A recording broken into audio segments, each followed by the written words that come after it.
Today I'm going to read out a story told by a crow and written by Ruskin Bond. A crow for all seasons. Early to bed and early to rise makes a crow healthy, wealthy, and wise. They say it's true for humans too. I'm not so sure about that, but for crows, it's a must. I'm always up at the crack of dawn, often the first crow to break the night silence with a lusty caw. My friends and relatives who roost in the same tree grumble a bit and mutter to themselves, but they are soon cawing just as loudly. Long before the sun is up, we set off on the day's work.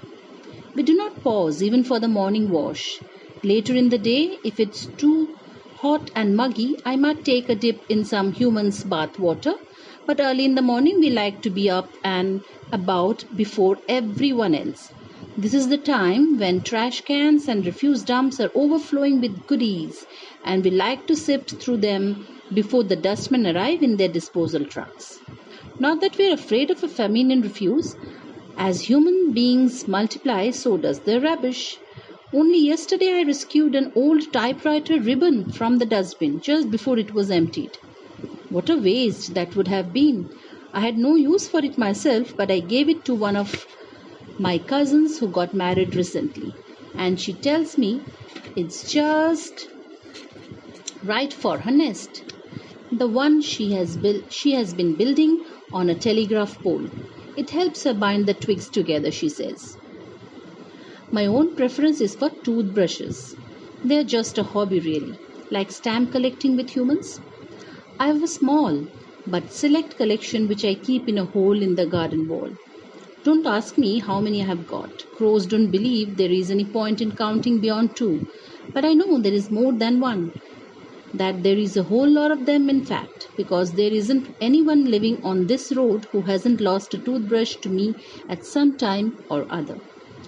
We crows living in the jackfruit tree have this stretch of road to ourselves, but so that we don't quarrel or have misunderstandings, we have shared the houses out. I picked the bungalow with the orchard at the back. After all, I don't eat rubbish and throwaways all the time. Just occasionally, I like to ripe guava or a soft flesh of a papaya, and sometimes I like the odd beetle as an ors divo. Those humans in the bungalow should be grateful to me for keeping them down the population of fruit eating beetles, and even for recycling their refuse. But no, humans are never grateful. No sooner do I settle in one of their guava trees than stones are whizzing past me.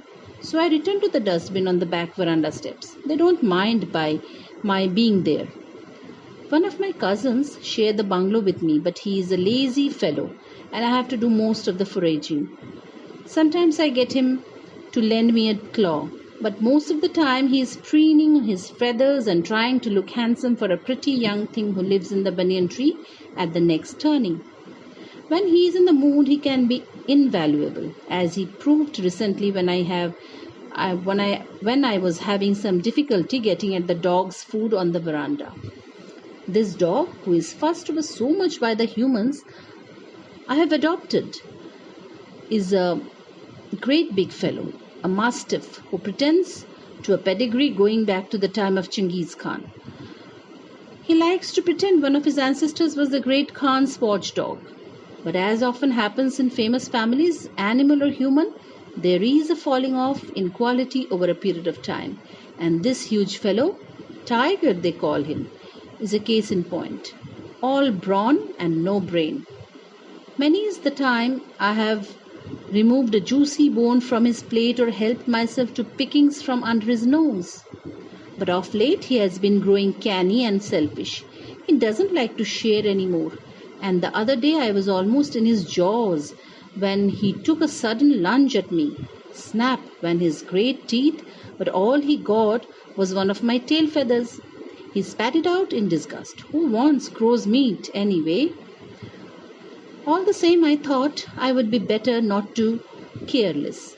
It's not for nothing that a crow's IQ is way above that of all other birds, and it's higher than a dog's, I bet. I woke cousin Slow from his midday siesta and said, "Hey, Slow, we have got a problem.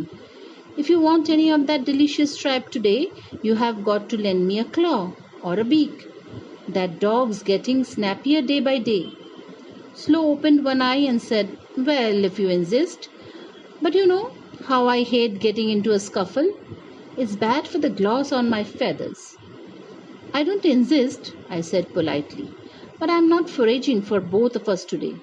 It's every crow for himself." "Okay, okay, I'm coming," said Slow, and with barely a flap he dropped down from the tree to the wall. "What's the strategy?" I asked. "Simple. We'll just give him the old one too." We flew across to the veranda. Tiger had just started his meal. He was a fast, greedy eater who made horrible slurping sounds while he guzzled his food. We have to move fast if we wanted to get something before the meal was over. I sidled up to Tiger and wished him good afternoon. He kept on gobbling, but quicker now. Slow came up from behind and gave him a quick peck near the tail, a sensitive spot. And as Tiger swung round, snarling, I moved in quickly and snatched up several tidbits. Tiger went for me, and I flew freestyle for the garden wall. The dish was untended, so Slow helped himself to as many scraps as he could stuff in his mouth. He joined me on the garden wall, and we sat there feasting, while Tiger barked himself hoarse below. "Go catch the cat," said Slow, who is given to slang. "You are in the wrong league, big boy." The great sage Pratyasataka. Ever heard of him? I guess not. Once said nothing can improve a crow. Like most human sages, he wasn't very clear in his thinking, so that there has been some misunderstanding about what he meant. Humans like to think that what he really meant was that crows were so bad as to be beyond improvement. But we crows know better. We interpret the saying as meaning that the crow is so perfect that no improvement is possible. It's not that we aren't human. What I mean is, there are times when we fall from our high standards and do rather foolish things, like at lunchtime the other day. Sometimes, when the table is laid in the bungalow and before the family enters the dining room, I nip in through the open window and make a quick foray among the dishes. Sometimes I'm lucky enough to pick up a sausage or a slice of toast or even a pat of butter, making off before someone enters and throws a bread knife at me. But on this occasion, just as I was reaching for the toast, a thin slouching fellow, Junior Sahib, they call him, entered suddenly and shouted at me. I was so startled that I leapt across the table seeking shelter. Something flew at me, and in an effort to dodge the missile, I put my head through the circular object and then found it wouldn't come off. It wasn't safe to hang around there. So I flew out the window with this dashed ring still round my neck. Serviette or napkin rings. That's what they are called. Quite unnecessary objects. But some humans, particularly the well-to-do sort, seem to like having them on their tables, holding bits of cloth in place. The cloth is used for wiping the mouth. Have you ever heard such of a nonsense? Anyway, there I was with a fat napkin ring around my neck, and as I was perched on the wall trying to get it off, the entire human family gathered on the veranda and to watch me. There was the Colonel Sahib and his wife, the Mem Sahib. There was a scrawny Junior Sahib, worst of the lot. There was a mischievous boy, the Colonel Sahib's grandson, known as the Baba. There was the cook, who usually flung orange peels at me, and the gardener, who once tried to decapitate me with the spade, and the dog Tiger, who, like most dogs, tries unsuccessfully to be human. Today they were not cursing or shaking their fists at me. They were just standing and laughing their heads off. What's so funny about a crow with its head stuck in a napkin ring? Was to follow. The noise had attracted the other crows in the area, and if there's one thing crows detest, it's a crow who doesn't look like a crow. They swooped low and dived on me, hammering at the wretched napkin ring until they had knocked me off the wall and into the flower bed. Then 6 or 7 toughs landed on me with every intention of finishing me off. "Hey boys," I called. "This is me, Speedy. What are you trying to do? Kill me?" "That's right, you don't look like Speedy to us. What have you done with him, huh?" And they set upon me with even greater vigor. "You are just like a bunch of lousy humans," I shouted. "You are no better than them. This is just the way they carry on amongst themselves." That brought them to a halt. They stopped trying to peck me to pieces and stood back, looking puzzled. The napkin ring had been shattered in the onslaught and had fallen to the ground. "Why, it's Speedy," said one of the gang. "None other." "Good old Speedy, what are you doing here? And where is the guy we were hammering just now?" There was no point in trying to explain things to them. Crows are like that. They are all good pals. Until one of them tries to look different. Then he could be just another bird. "He took off for Tibet," I said. "It was getting unhealthy for him around here." Summertime is here again, and although I am a crow for all the seasons, I must admit to a preference for the summer months. Humans grow lazy and don't pursue me with so much vigor. Garbage cans overflow, food goes bad in and is constantly being thrown away, overripe fruit gets tastier by the minute. If fellows like me were not around to mop up all these unappreciated riches, how would humans manage? There is one character in the bungalow, Junior Sahib, who will never appreciate our services, it seems. He simply hates crows. The small boy may throw stones at us occasionally, but then he is the sort who throws stones at almost everything. There is nothing personal about it. He just throws stones on principle. The Mem Sahib is probably the best of the lot. She often throws me scraps from the kitchen, onion skins, potato peels, crusts, and leftovers.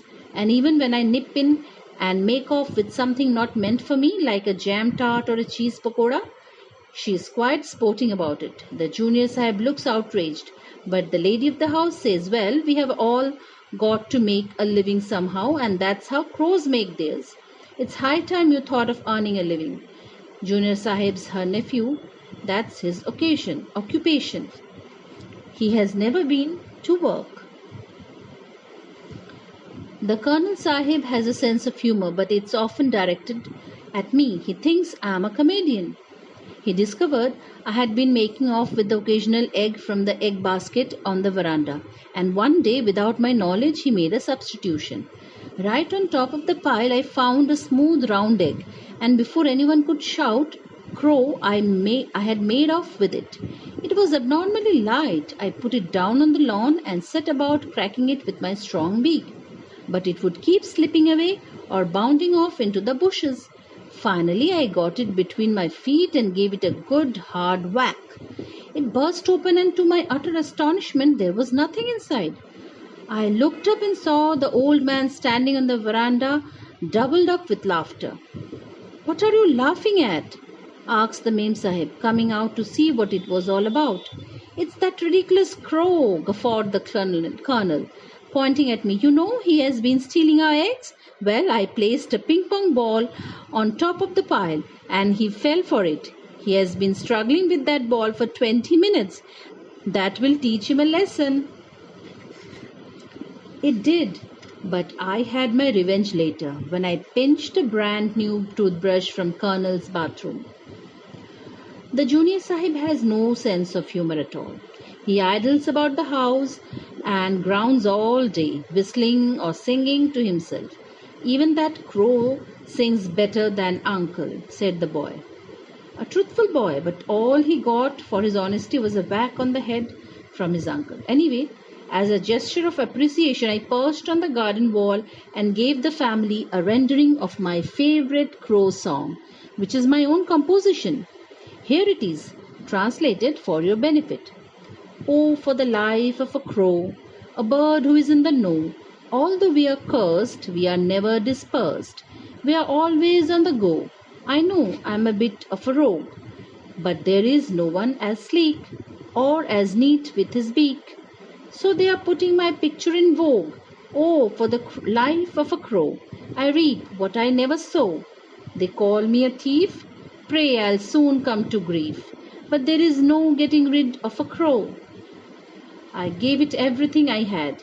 And the humans, all of them on the lawn to enjoy the evening breeze, listened to me in silence, struck with wonder at my performance. When I had finished, I bowed and preened myself, waiting for the applause.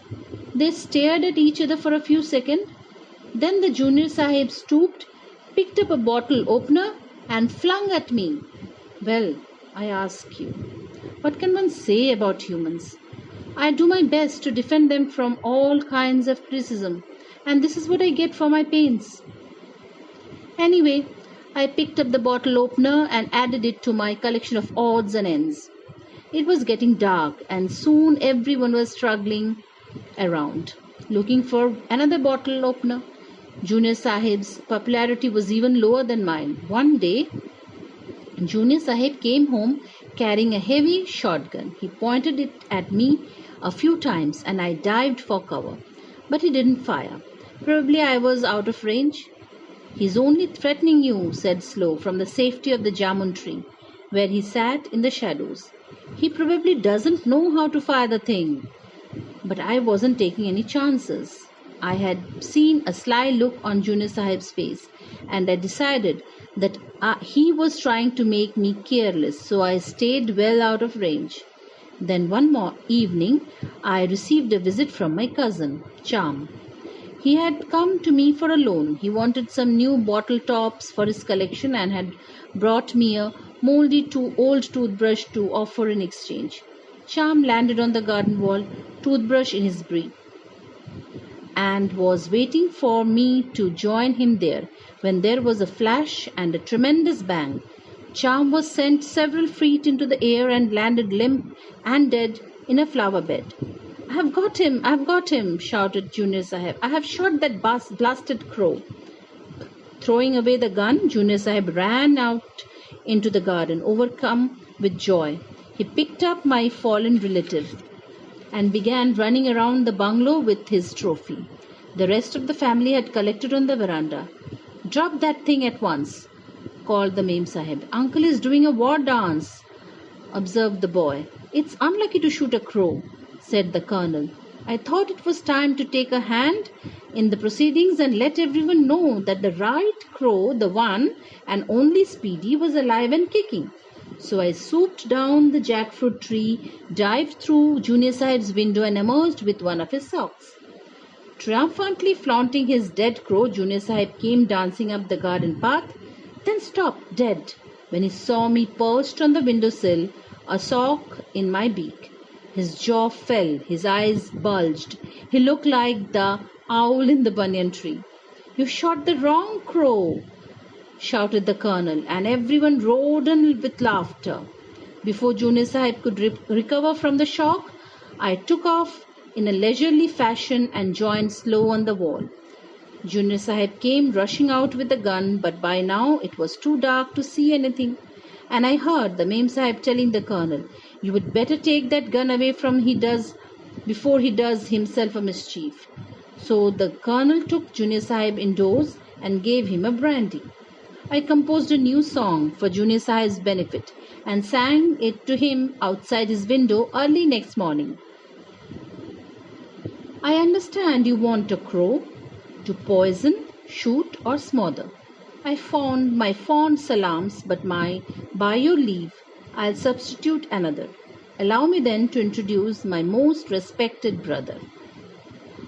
Although I was quite understanding about the whole tragic mix-up, I was, after all, the family's very own house crow. My fellow crows were outraged at what had happened to Charm, and swore vengeance on Junior Sahib. Quo splendens, they shouted with a great spirit, forgetting that this title had been bestowed on us by a human. In times of war, we forget how much we owe to our enemies. Junior Sahib had only to step into the garden, and several crows would swoop down on him, screeching and swearing and aiming lusty blows at his head and hands. He took to coming out wearing a sola topi, and even then they knocked it off and drove him indoors. Once he tried lighting a cigarette on the veranda steps when Slow swooped slow across the porch and snatched it from his lips. Junior Sahib shut himself up in his room and smoked countless cigarettes, a sure sign that his nerves were going to pieces.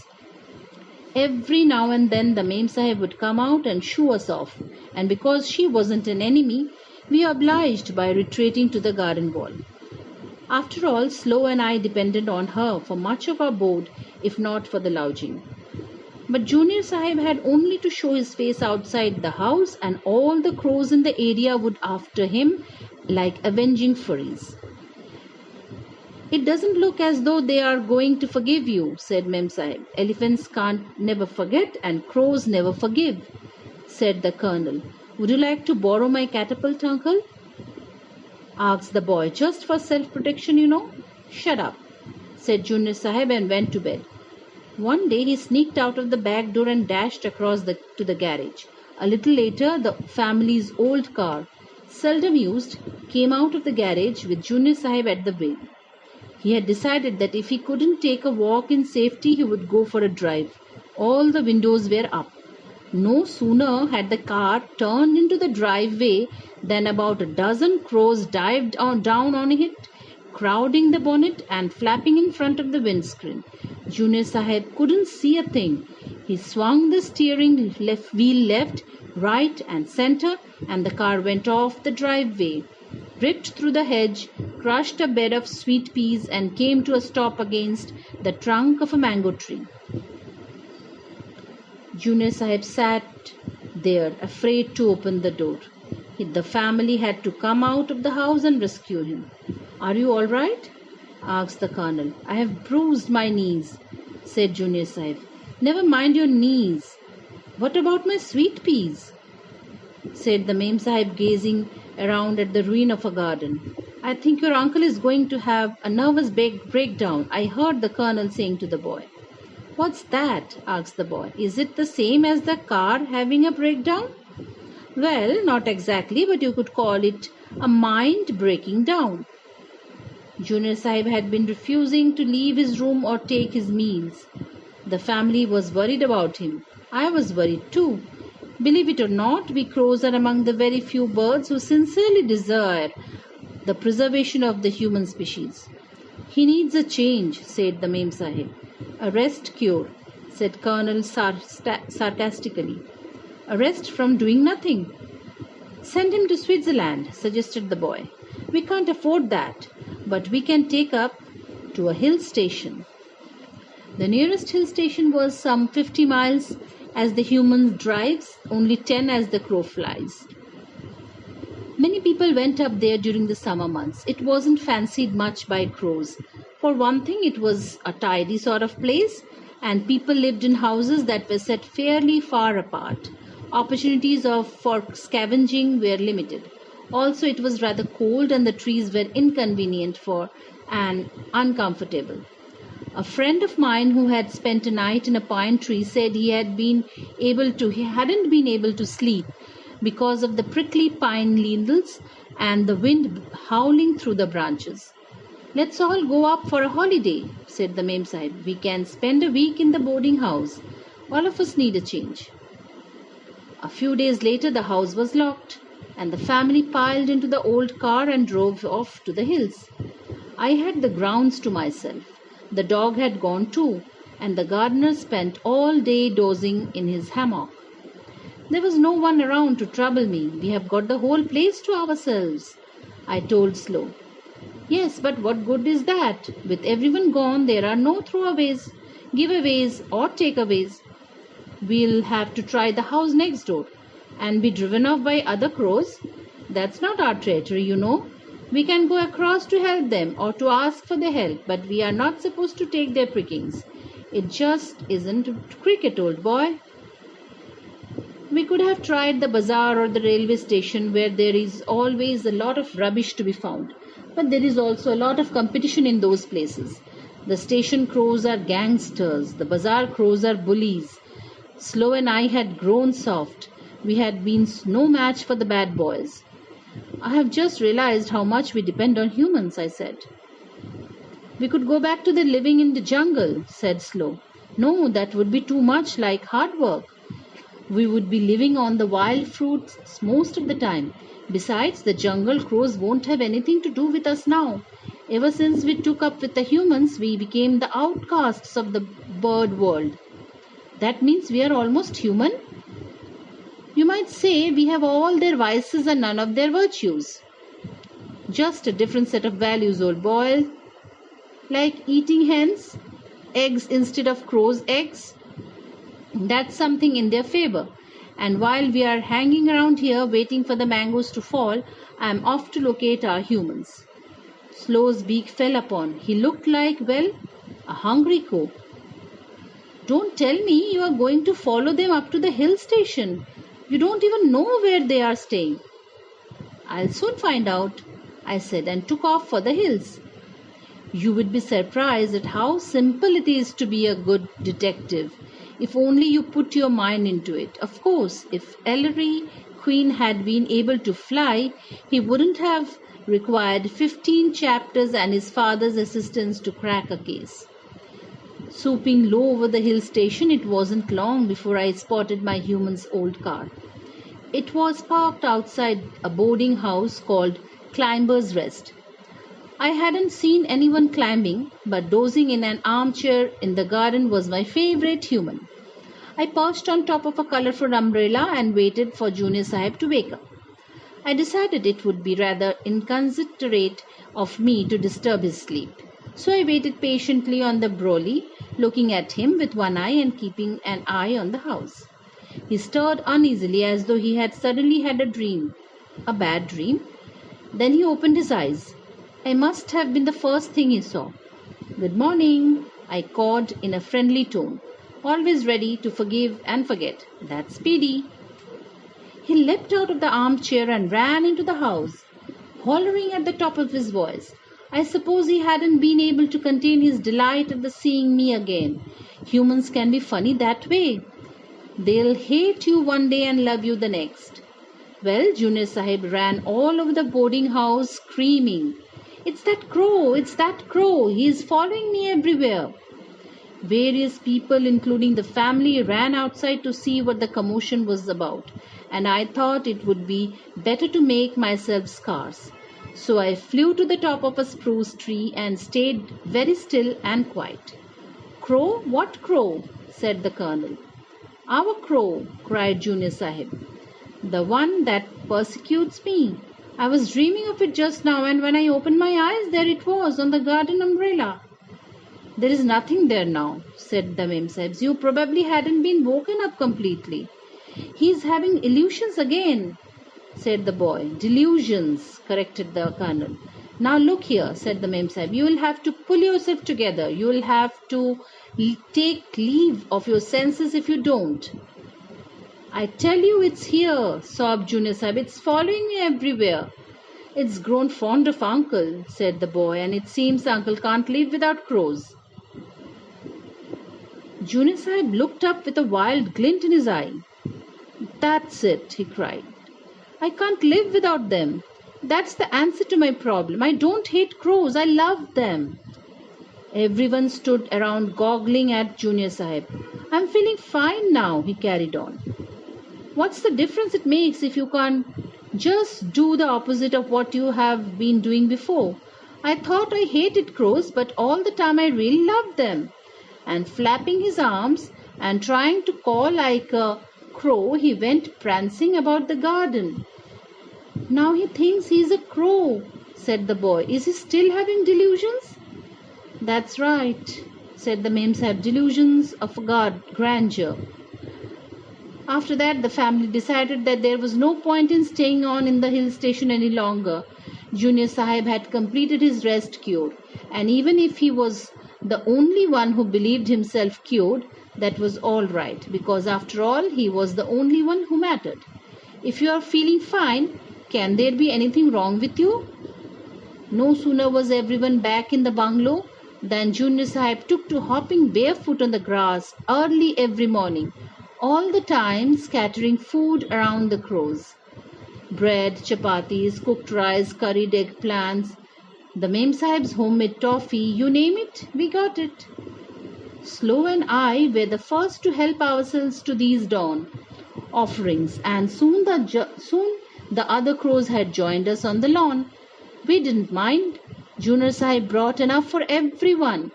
We ought to honor him in some way, said Slow. Yes, why not, said I. There was someone else hundreds of years ago who fed the birds. They followed him everywhere, wherever he went. That's right, they made him a saint. But as far as I know, he didn't feed any crows. At least you don't see any crows in the pictures, just sparrows and robins and wagtails. Small fry. Our human is dedicated exclusively to crows. Do you realize that, Slow? Sure. We ought to make him the patron saint of crows. What do you say, fellows? Caw, caw, caw. All the crows were in agreement. Saint Corvus, said Slow as Junior Sahib emerged from the house, laden with good things to eat. Corvus, Corvus, Corvus, we cried. And what a pretty picture he made! A crow eating from his hand, another perched on his shoulder, and about a dozen of us on the grass, forming a respectful ring around him. From persecutor to protector, from beastliness to saintliness, and sometimes it can be the other way round. You never know with humans.